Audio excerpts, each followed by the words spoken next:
I was leaving a concert with a friend, and after one of the most powerful and poignant pieces of performance art I have ever witnessed, excitedly I asked him, "How do you feel?" And quite matter-of-factly, he replied, "It was a great show." So you know I had to ask again. I said, "No, that's what you think." And now, tingling with expectancy, I want to know, how do you feel? He said, "You're the only person who would ask me that." And now, standing here reflecting on that moment, I'm suddenly aware of its weight because I might actually be the only person inviting him to feel. In a society that perpetuates hierarchies and prioritizes logic and rationale over emotion, I can see how my inquiry might have felt a little intrusive. I remember when I first started exploring my own world of emotions, I was sitting across from my therapist, trying to get him to understand how on the inside I felt like calligraphy, dynamic, expressive, and fluid. But on the outside, it was more like Times New Roman. Straight-faced, serious, and stoic. In the beginning, this exploration was wildly unfamiliar and incredibly uncomfortable in ways that I could neither withstand nor resist. I was forced to expand my sense of self to be able to hold multiple truths at once, even when those truths seemed to conflict with one another. And there was one in particular that I really had to wrestle with. It was, how do I hold space for celebrating my intellect while also acknowledging all the ways that I had weaponized it against myself? I had consumed books and created courses, even memorized frameworks, all in the name of mastering the art of expressing my emotions.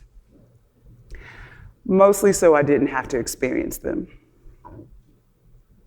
My mind had become my safe place. I would even sometimes overthink about my tendency to overthink. It had become so noisy in there that I couldn't even hear my intuitive voice. You know that one, that knowing before you know. But then one day she spoke in a loud, clear, and unmistakable voice, and she told me exactly what to do. But I ignored her. And for a month, I sat in agony as the consequences of that decision to deny and minimize and ignore that part of myself began to unfold. Because I had had this feeling, but I didn't know what to do with it. What do we sacrifice when we settle for a way of being that leaves us unable and unwilling to feel? Emotions are our body's quiet rememberings of every person, place, and idea we have encountered. The physiological echoes of every love, every loss, and every longing we have ever known. And because of the truths our emotions hold, research reveals that they are an integral part of our decision-making process. Despite often being seen as obstacles to logic and rationale, emotions are not contrary to intellect, they're cardinal to it. They offer insight and wisdom and clarity that is not so much known as it is felt. And because of the truths that our emotions hold, we can begin to detach ourselves from those truths if they feel too heavy. Neuroscience studies demonstrate that people with damage to the emotion processing centers of their brain, they struggle with making what seem to be even the simplest choices. Findings related to positive emotions like happiness and gratitude, They show an increase in creativity and an improvement in our problem-solving skills. This, of course, enhances our individual and our collective innovation. Research related to the psychology of anger suggests that when it's channeled constructively, it can be the fuel that activates social movements and political revolutions. Even fear has been shown to heighten our awareness and our capacity to think strategically, while also helping us anticipate threats and act more decisively in moments of crisis. So you see, when you take a closer look and a deeper dive into this more embodied way of living, you begin to understand how both positive and negative emotions play a critical role in creating our lives. But even as these words leave my lips, they gift me with a bitter bite, because who's to say that our emotions are positive or negative or good or bad or right or wrong? Are we not all the authors assigning meaning to our own experiences? Like, if anger is supposed to be a negative emotion, but it sparked the civil rights movement and the modern fight for climate justice, is that really a bad thing? So perhaps it's not inherently about how we feel.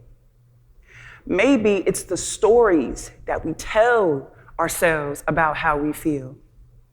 Stories like, if I'm going to be positive, then I don't get to acknowledge my challenges. Or I don't get to be mad. Or the moment I tell you I'm sad, I'm also telling you I'm weak. It's harmful narratives like these that keep us separate from the sensations that naturally and instinctively arise as a reminder of our humanity. Because make no mistake, emotions are the equalizer, and we all feel, whether we talk about it or not. So what if, instead of judging our emotions, we simply choose to observe them? Take a look around the room. Make sure nobody's here that's out to get you.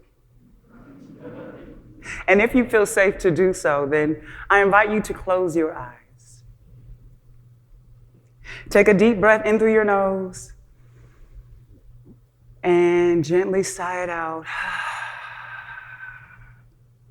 And call into your mind's eye a vision of a world where we all acknowledge our emotions as exactly what they are: energy in motion.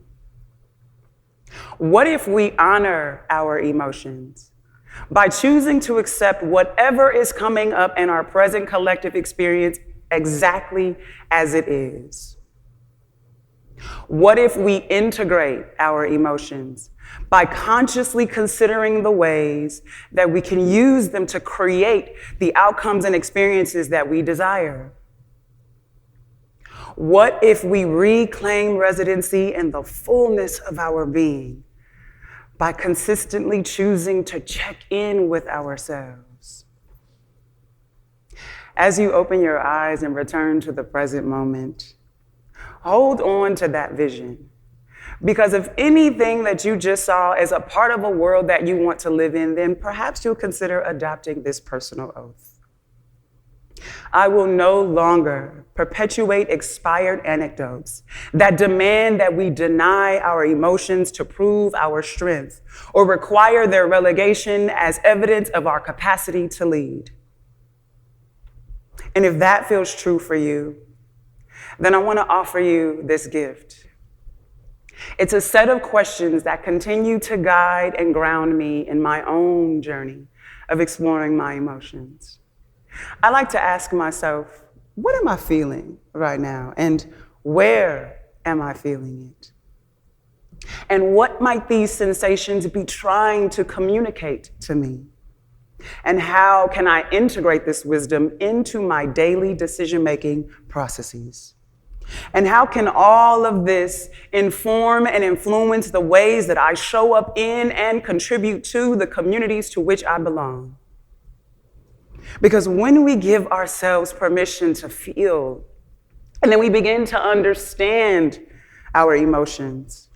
We unlock their potential to create change in ourselves, in our communities, and in the world. Your body knows. Tap in to the forgotten wisdom of your emotions. Thank you.